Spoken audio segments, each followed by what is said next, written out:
Hey, hello everyone. Hi America. What's going on? How you doing today? Hope you're having a great day. I am. It's a beautiful day out there. I went out and ran some errands and did a few things, and so I really enjoyed the day. I mean, it really was. It really is still beautiful right now. Um, Today is May the 7th, 2023. And my name is Michael Tomlinson. I am an Americanteer.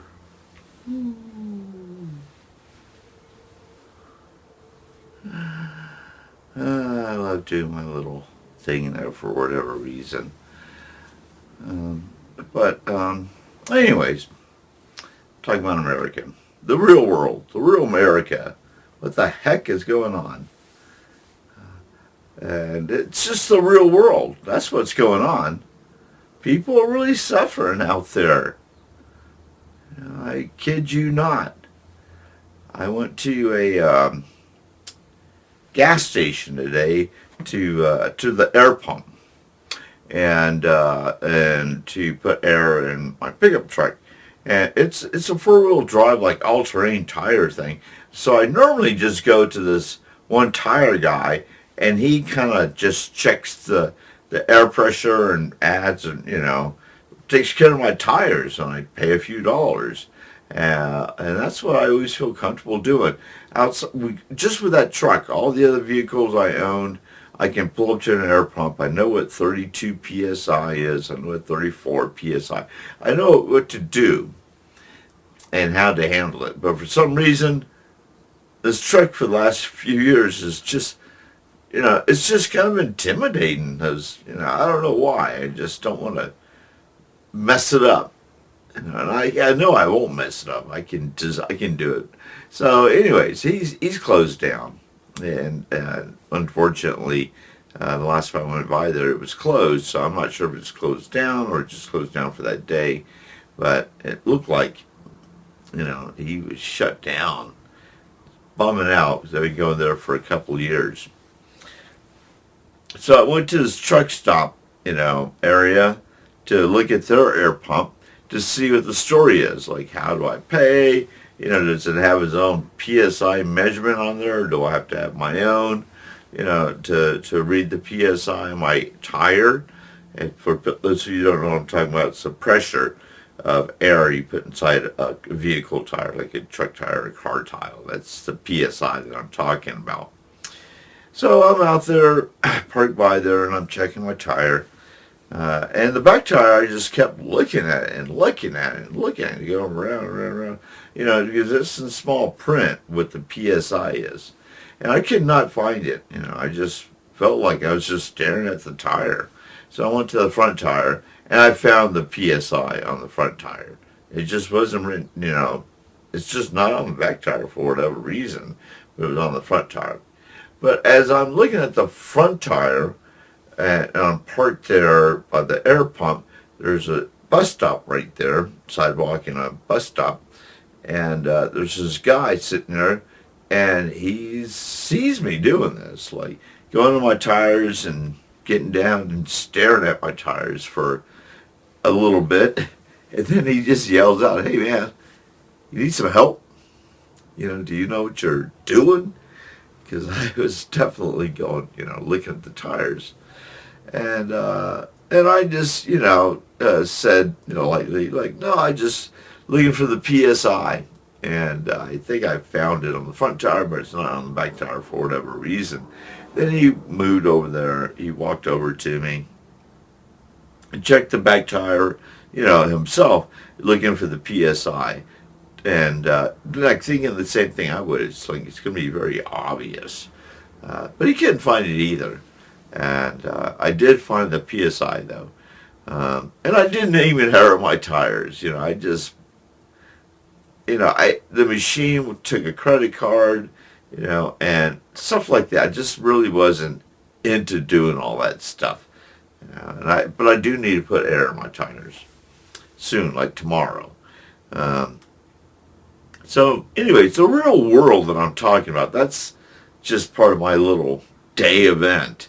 That's not really and adversity. That's just life. No big deal. Um, what's adversity though is after we looked at the tires and we started talking, we talked a little bit about the weather, and then he started talking about the system. Just I don't know. I don't even know this guy. I just met him, and when I did meet him, I introduced myself. It's Michael. Say, hey, my name's Michael, and he shook my hand, and he's an older, retired kind of gentleman kind of guy, and he had a cane, and and he's a little off balance, and he says he tells me his real name, and then right after that he follows up with like, "I'm Snake Man," AKA that's my biker name. That was so cool, Snake Man.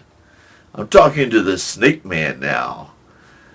And you can tell, I can just see the young biker in him, man, because he was still sporting a ponytail, even though it was all gray and tattered and white. It was just all messed up, and his life had been definitely a life of adversity, and he's waiting for a bus. And I thought at that point he was going to probably hit me up because he started talking about his life, and I just let him talk.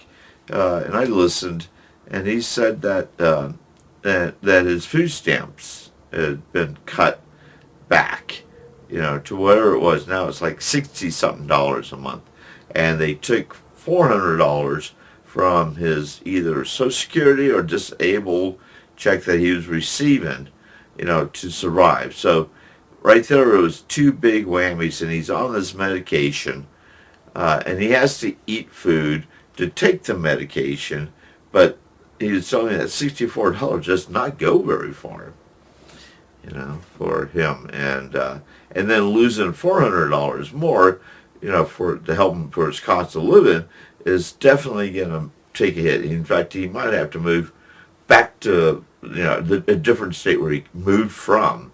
He's thinking like, I'm going to have to go back to that state, because I have some friends or family there maybe that can be a part of it and help him out. But that's the real world. That was his real world. And it's a Sunday. It's a Sunday today. And he's waiting for the bus because he needs to get down to the food kitchen to grab the plate of food that they give people, for lunchtime. And he needs to eat food before he can take his medicine. And that's why he's sitting at the bus stop, so he can get downtown and eat his meal and take his medication. He had a cane, Snake Man, retired biker guy, all-American retired biker guy. I could see it, and I could hear his story, and I could feel his pain, and I understand what he's talking about, because we were talking about this like videos back about this, the programs being stripped, but I had no clue of who and how that would affect others, and this just randomly, this person, Snake Man, randomly let me know. He didn't know I was an American. He doesn't know I'm Americanteer or what I'm doing here at all. I didn't even talk about this. I just was listening to an American talk about what he's going through. And I just did not know how to, it's not like I could just make things better for him.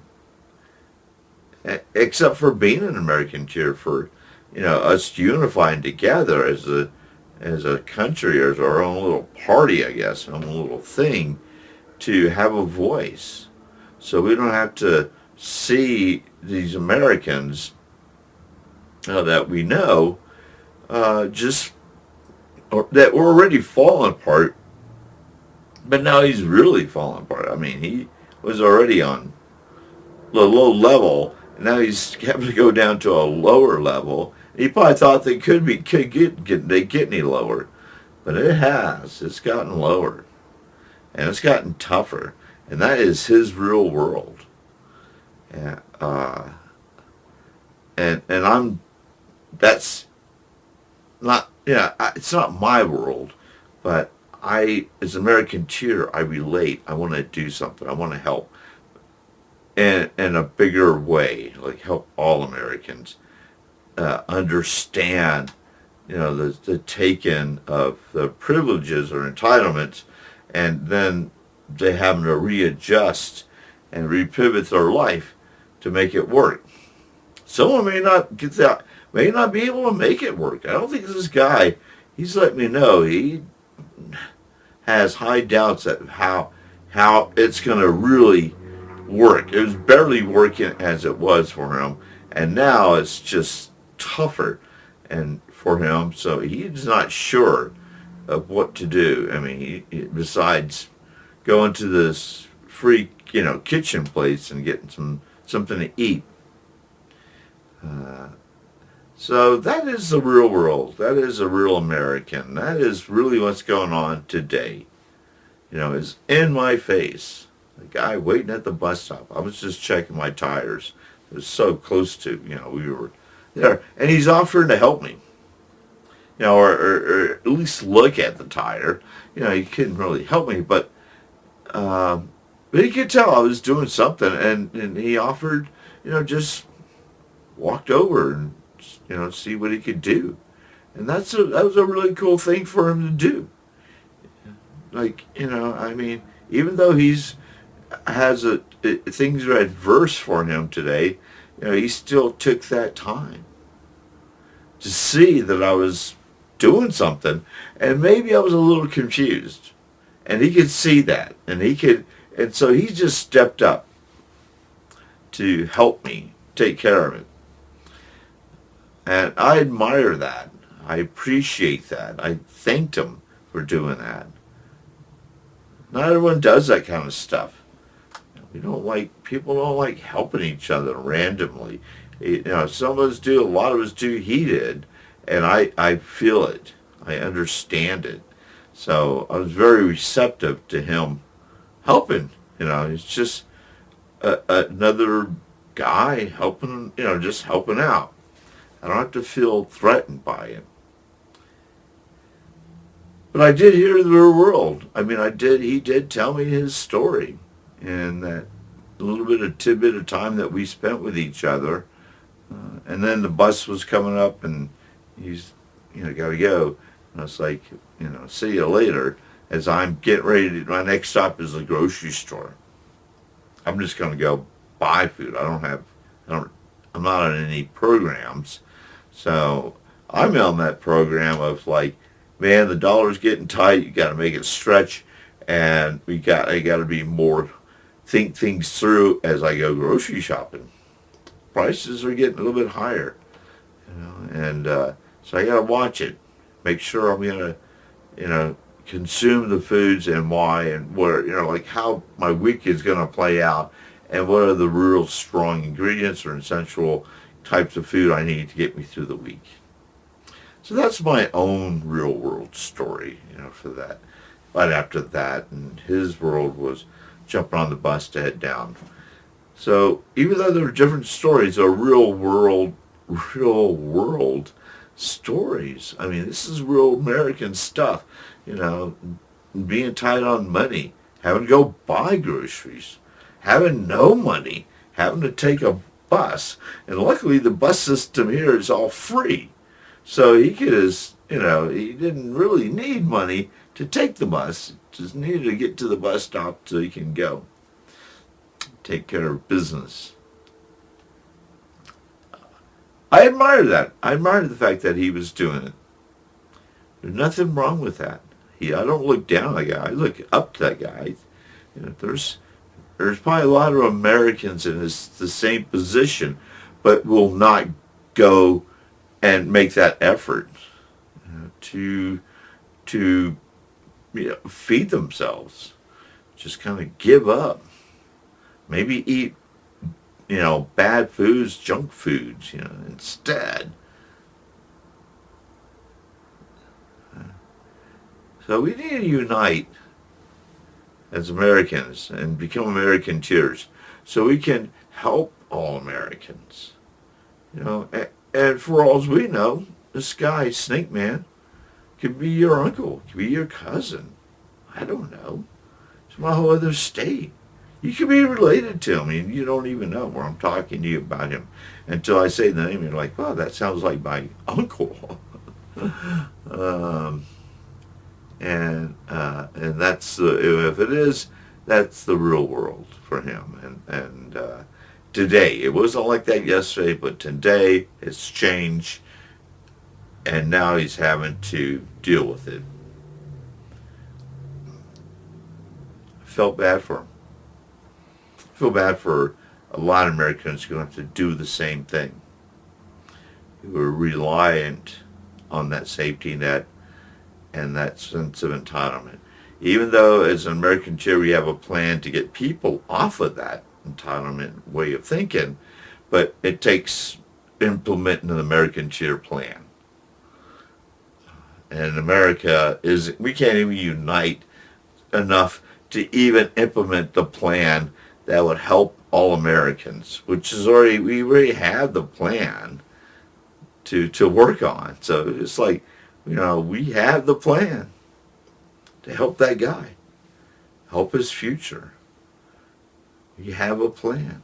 We have stepping stones of how to do this.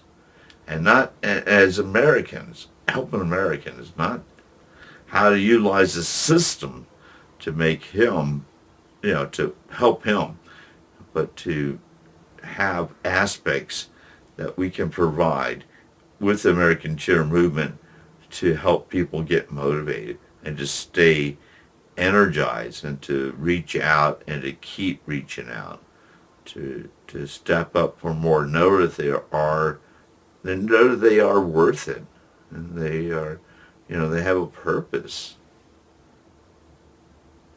It's important. We're going to lose Americans. We're just going to just wipe them all out.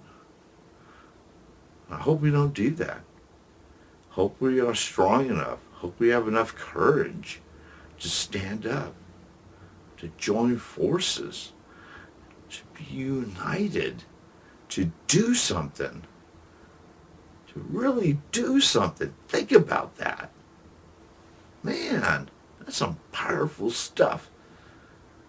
Really powerful messages we can send, and we can help a lot of Americans by doing that, saving lives. It's a positive directive action movement. And we don't have any association with any other institutions besides us as Americanteers. That's the institution. That's where we're at. We're in a whole other football field. Proactively thinking, being creative, being innovative, like I always talk about. And that's what it's going to take to build a new America. That's what it's going to take to have change in America. Not the same old methods. That's what I keep saying too. Can't keep following those same methods, that same old formula. Thinking, oh yeah, because it's just all, doesn't work. It's very lazy. And that's why we got to start a whole new game. And it may take some effort to make it happen, but it's worth it. It's really worth it. So join the Americanteers. Let's help Snake Man out. Let's help the people that are financially strapped right now, that are having to go buy groceries like me. It's not a bed of roses out here. It's tough. It's a real deal, real world. And all of us are in it. I mean, we're all in it. That's the way I look at it. We're all in this together. I know you're trying to think like, oh yeah, but that's your world, and my world is like this. But no. We're all in this together.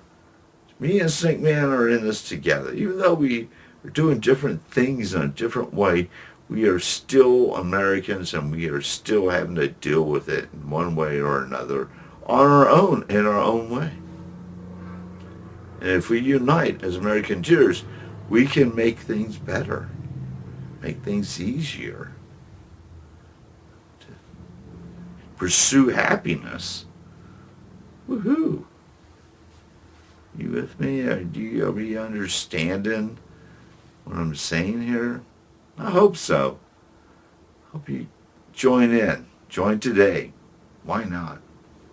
What else are you doing today? What else are you gonna do? You know, something you can do something that's just incredible, extraordinary, and take a chance. Be brave. Have some courage. Join in. Well, thank you for your time. Appreciate you hearing me out again as always, and that hearing me talk about other Americans in the real world. Thank you. Thank you.